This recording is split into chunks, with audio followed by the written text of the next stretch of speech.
Hey guys, going to show a quick update on the pool house. We had our first party in here last night. It went really well. We shot off a lot of fireworks. Our table here, we had it just packed full of food. We ate around it. The dogs have wore out from all their partying, so they hated the fireworks. I gotta get back started on this, but it really went well having everybody here. Everybody had places to sit and they'd go eat. I got a cooler full of drinks, and as you can see, we drank a lot of them last night. We saved the cans. But got to get my power down here. Show a quick shot of the pool. We swam in it most of the day today. We did good. I'm going to show you the pump down here. It's just an above ground pool pump, largely. And let me go over here and put this basket back in.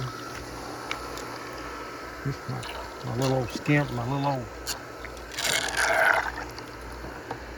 little old chlorinator thing there. It gets in here and causes trouble. Let's turn that in here like that. This is how we put it in. You can see that's just an above ground skimmer. We had to cut the block and everything, slid it through. And we just put her in down there. So we backwashed it a while ago. But as you can see, above ground pool or in-ground pool. We've enjoyed it immensely. But like I said, we're just real proud of this. We had cornhole last night. Everybody played cornhole. That's it. I'm guessing it's close to 6 feet deep all the way through.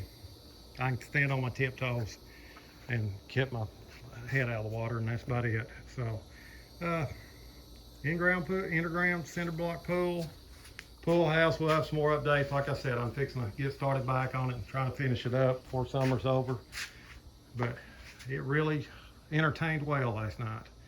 Guys, see y'all later. Have a great day.